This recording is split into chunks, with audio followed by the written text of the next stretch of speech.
Giordano, your host, along with Todd Flesner, our other co-host. Hey, Deb, how you doing? Hey, good. Good to see you. Yeah. Yeah. Folks can watch us on Monday, Wednesday, and Friday at 6:30 p.m. and Saturday and Sunday at 9 a.m. right here on Channel 26, local public TV, serving all of Milpitas. Yeah, we're glad you tuned in. Yeah. Thanks for joining us. So you brought a guest today. I did. I'd love to introduce folks to Geraldine Serrano. Geraldine has an interesting line of work that she's involved in. We're going to get a chance to chat with her a little bit about that. She was with a company called Bedford, Cost Segregation, and we're going to find out a little bit what in the world is cost segregation, what does that mean, why might someone be interested in that. So Geraldine, first of all, let me just welcome you. We're glad that you've joined us today. Thank you for having me. Oh, good. So like we begin all of our shows, we like to know a little bit more about our guests. So tell us about where you grew up, maybe a little bit about your background, and what brought you here to this area. Sure. So I was born and raised in the Bay Area. I grew up in Fremont. I went to elementary school, junior high, and my freshman year in high school there. And my parents, my family moved to Danville between my freshman and sophomore year. So I graduated from high school in Danville. And I still live in the Bay Area. My parents and my friends are still here. I met Todd at the Capitol Club, and he invited me to come on the show. Nice. Yeah, well, we're glad to have you with us. And so as we sat there at the Capitol Club and talked a little bit about cost segregation, it was an interesting conversation because a lot of folks may not know what that is. But first of all, I'd like to find out just a little bit, how about you got into that line of work? What was it that led you to your current position? Sure. So I have a friend that has been in the cost segregation business for about a decade, and we're good friends, and he, at one point in time, had more business than he could handle. And so we talked about me helping him with his this business that he couldn't attend to. So I started out helping him, and fast forward to today, I have my own client, so I no longer help him. All right. Well, Okay. great. So what does your company actually do for business owners? So we help building owners and tenants find tax incentives that help them manage their commercial real estate and improve their cash flow. Okay.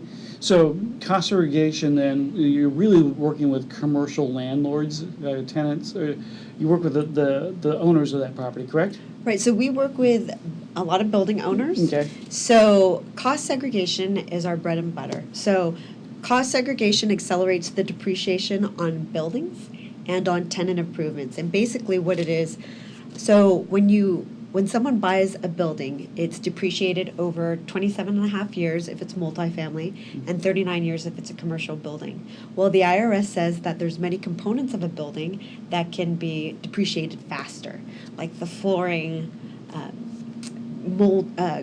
crown molding, decorative lighting. So there's many components that can be depreciated over 3, 5, 7, 10, 15 years versus 27 and a half and 39 years. And what that means to a building owner or a tenant is that they get the depreciation up front versus spread out over a long period of time.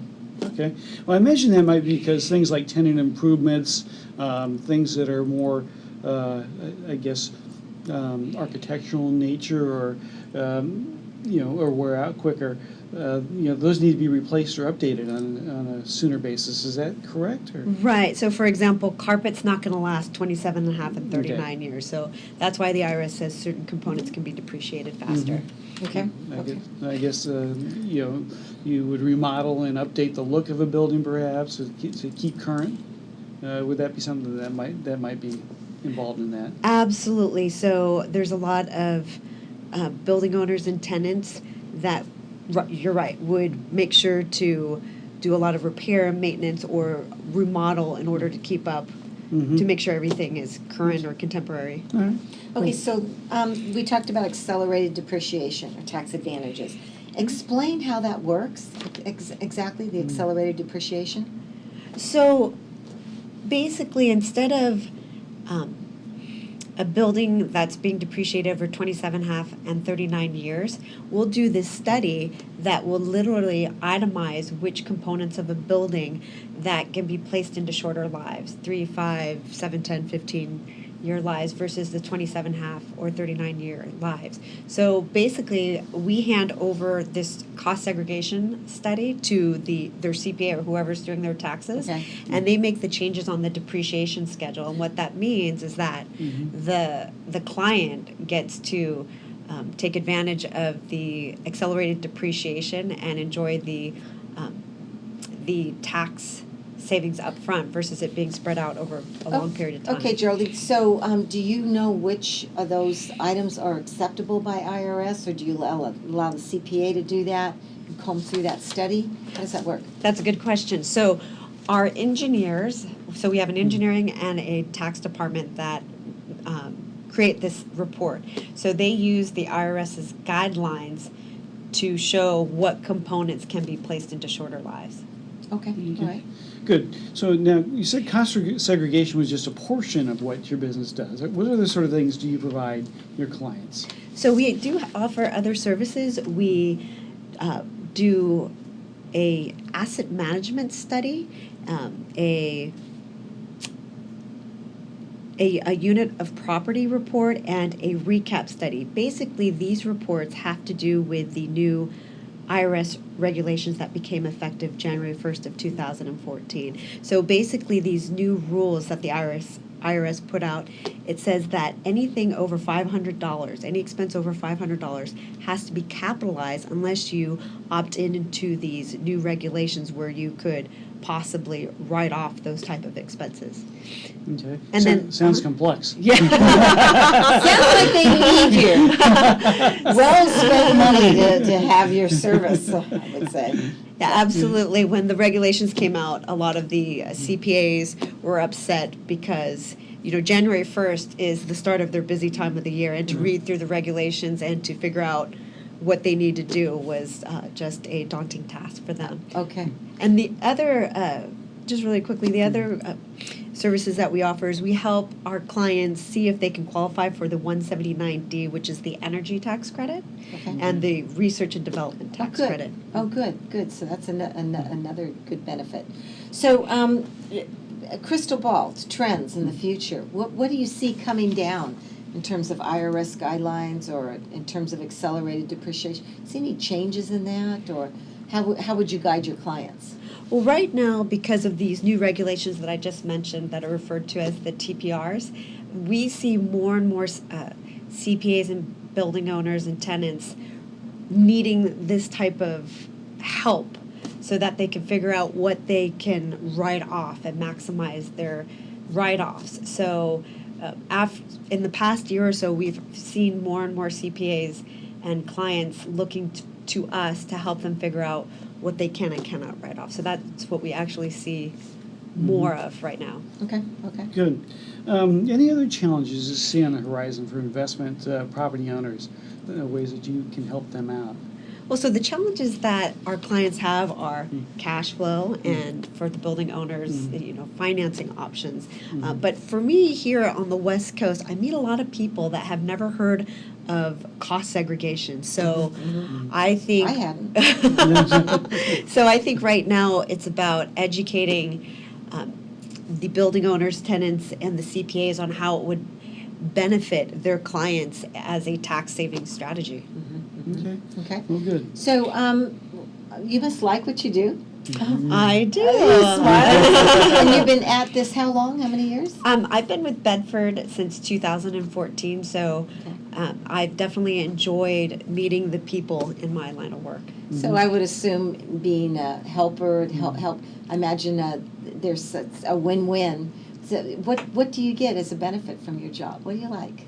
I definitely like helping out these clients that aren't aware of this tax saving strategy, and I like being able to bring them an estimate on how much they can save, and then when we actually do the report, when I deliver it, I'm able to show them how we were able to save them more than we estimated. Okay. Good. How about any future goals or aspirations? Professionally, I would love to make sure that more and more CPAs and building owners and tenants know about our services to help them be informed about these tax saving strategies. And then personally, I would I want to be able to help the nonprofit organization that I volunteer for, called the Ambassadors of Hope and Opportunity. Right now, for this year, their goal is to raise $40,000 for their housing fund that will provide housing for the homeless youth that are between the ages of 18 and 25. It's been, I'm volunteering for this group, and it brings me joy that I'm able to help out, because I work with these kids, and to see how they have no place to go and they live out of their cars, they have nowhere to take a shower, and they're working 2 to 3 jobs because they can't afford a place in the Bay Area. It makes me feel good that I'm able to help someone that is not as So fortunate. with that said, we typically like to put out on the screen your contact information for your business. Sure. But do you have the contact information for that nonprofit? If anybody, do you have a phone number, an email address, or a website? Sure. Let's do that first. Okay. For your group. So to contact me, my number is area code 510-497-0575. Or if you prefer to email me, my email address is gserrano@bedfordteam.com. That's GSERANO@BEDFORDTEAM.com. And to find out more information about AHO, you can go online to ahoproject.org. And spell that again. Oh, AHOPROJECT.org. Great. Terrific. Well, Geraldine, it's been a delight having you with us. Thanks for educating us about cost segregation. I think that's probably something that a lot of folks weren't aware of, particularly the new tax saving strategies that are out there. So thanks for coming in and sharing that with us. Well, thank you both for Thank you. having me. All right.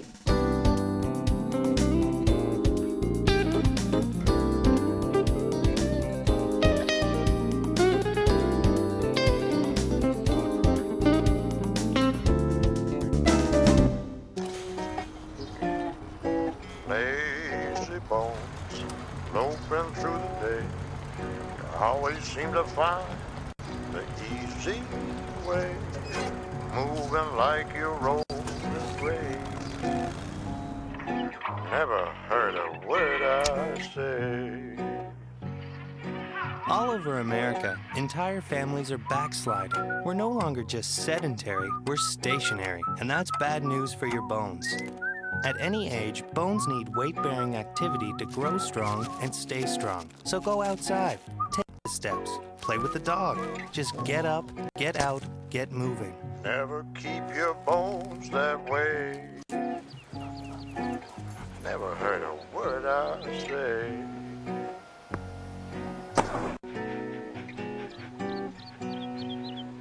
A public service message from the American Academy of Orthopedic Surgeons.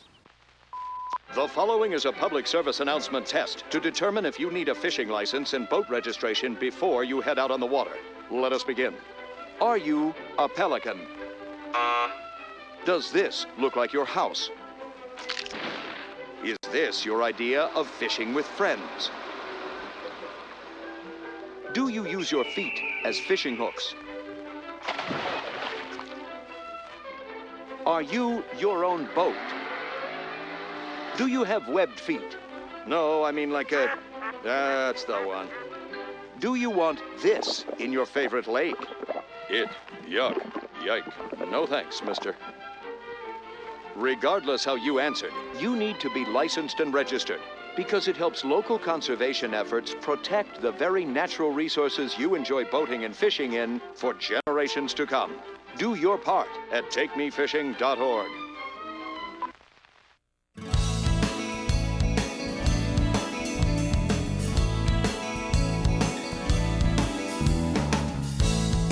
Welcome back, everybody. You're watching Valley Homes on TV. Debbie and Giordano, along with Todd Flesner. We're here to do a April wrap-up. Actually, we're in the month of May, but we'll be looking at some April statistics. So let you know what's going on in the real estate world. But before we do that, Todd, let's talk about mortgages. Sure, be happy to. There's a lot. In fact, there's an article in the San Jose Mercury that says what you should know about mortgages. Why don't you tell the folks kind of what is the groundwork they need to lay in getting prepared, and what should they be thinking and doing in terms of that process? Well, as you know, when someone comes in to buy a home, they really need to have done their homework in terms of what their finances are. So a bank or a mortgage broker is going to ask you for a lot of documents. All right, so they're going to ask you about your tax returns and your pay stubs and your bank statements. How many years on the tax returns? 2 years. 2 years, okay. 2 years of tax returns and 2 months of bank statements. And we're going to want all of the pages. So banks are very, very thorough. So you're going to need to be prepared to have all that documentation readily available. And they'll go through it and they'll take a look at it and examine it and see how that lines up with your ability to get a loan. Okay. Who does the employment verification? Is that something your company does? Or? Well, yeah, that's part of the process. Is all of the information you provide for your loan gets verified. So whether that's the employment, we'll actually call and verify that you're employed there. Some employers have a third party, like the work number is one, where we'll call and verify that through a third party that their employer utilizes. We'll verify bank deposits. We're going to verify with the IRS that the tax returns that you provided to us are indeed the ones that you filed with the IRS. Okay. So there's all sorts of verification that goes on in that process. That's why it takes a bit of time. There are lots of rules as well. Now, would that person getting the mortgage do this to get pre-approved, or would you get them pre-approved first and then go through that verification? Well, for a full pre-approval, really, I want to verify that information. I want to take a look at it. Now, I've been doing this long enough. I can take a look at the documents and I know, what that process is and what our likelihood of that getting through the underwriting process is. Okay. But I want to see it. I want to actually verify that up front that we're going to be good to go. But do know that there's going to be a secondary set of eyes that look at that verifies everything you've provided to your loan officer. Is there a time, how much time should somebody take to go through that process? Well, it varies from place to place how long it takes them to do that initial screening, if you will. A pre-approval typically is good for 90 days or so. What I like to tell folks is if you're out shopping for a home and you come in and get pre-approved, what we'll do is if it takes you a little bit of time, we'll simply refresh the information and the documentation in your file. We'll make sure that it's all current at the time that we're ready to go. Okay. So, okay. But yeah, everything needs to be current. All right. Mm-hmm. So interest rates, where are we going? Where's your crystal ball? My crystal ball. Right now there's some uncertainty in the market. The Fed has been making some noise about do they raise interest rates again sometime this summer. Is it going to be June? Is it going to be July? We don't quite know yet. But anytime that the Fed starts talking about interest rate policy, there's some anxiety in the market, and so we're seeing a little bit of that right now. So interest rates have gone up just slightly, about an eighth or so. Stock market's been dipping a little bit. A little bit. Well, and again, that's partly on some of that uncertainty about what those financial markets and what the policy might be going forward. So when we see the Fed come out with a definitive statement about where they're headed, we'll see markets calm back down again. And then of course election year. I mean, typically there's probably some volatility in that, uncertainty with the election year. There is. We're still a ways out, and so it's too early for politics really to enter into that equation. Okay. The Fed's really going to be looking more at the broader economic sort of numbers at this point in time. But as we get closer and closer to November, and actually after November, when there's some certainty about where policy might be headed based on the election results, that might also then trigger some things in direction with the market. All right. Very good. Yeah. So how about the market here? Let's say someone's looking to get their home ready to go on market. What are some of the things that you would recommend for them? Well, thank you for asking. So let's look at, first thing, you look at the outdoors. Mm-hmm. It's good to spruce up your garden and your lawn. We've had a drought. Mm-hmm. And I do tell my clients, I mean, we're best to go out even with a green lawn, right? Even in these conditions. So you should spruce that up. Everything should be neat and tidy in the yard and the patio. Maybe paint your front door. People neglect their front door. That's definitely a first impression kind of thing. Exterior, Check your house numbers, check your mailbox, make sure it's not rusty. Exterior lighting that's good. Touch up any fresh paint that's needed. Inspect the chimney for cracks and earthquake damage. Repair any loose or trim pipes, drain pipes. Clean stains and clean windows. Make sure window screens and all. Okay, garage. Remove clutter. And now this talks about actually cleaning up the garage more, but I'm okay with folks moving stuff out of the house and into the garage for storage, because that's kind of a last Right. issue. That's not a big deal. Living areas. Make sure everything's freshly painted. Just kind of basic thing. Clean carpets. These are things people overlook, believe it or not. Well, you know, I imagine you're used to living in your home, and you're Right. used to the way that it looks, and you know, sometimes a fresh set of eyes makes all the difference in the world. Absolutely. And so is that part of what, as a real estate agent, helping someone Yes. prepare their home for market, is it an important part of that role? Part of the deal. Make sure replace any burned out light bulbs. Clean the fireplace. Remove smoke stains. Clean the window coverings. Replace any damaged blinds. In the kitchen, sinks, appliances, and countertops tops should sparkle. Remove any clutter. Clean all the appliances, oven, range, and clean the tile and maybe re-grout. Most folks now have granite or corian tops, so they don't have the tile. But bathrooms, clean mirrors. Okay, just general cleaning with the bathroom. Fix any drips. Recalk is necessary. Closets and doors should open and close easily. And then remove any clutter. Shoes and clothes should be neatly arranged. Best advice, move out. If you're going to sell your home, actually, that's been my mantra of late. It's much easier. Move out, move on to the next place, or you've got a client that's actually moving into a hotel. It's better you can stage up a home that's vacant with the modern look, and it sells quicker and it looks much better. Well, I would imagine as well, if you're trying to live in your home while you're trying to have it pristine, that's a difficult thing to It's do. hard. It's very Particularly, hard. I think, if you would have children or pets in the house. Yep. Want to hear some numbers? Yeah, what's going on in the market? Okay, real quick, we're being signaled out. April 2015, we had an average price of Milpitas of $875,000, median price of $899,000. That has now jumped to last month, April, $950 for average price. Isn't that amazing? Wow. $910 for a median price.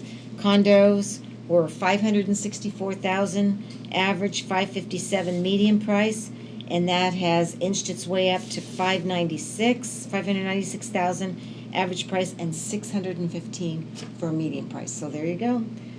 That's 1 year of appreciation. Well, we've had a good, strong real estate market here in Milpitas. It's a place that folks want to live. Want to live, definitely. Absolutely.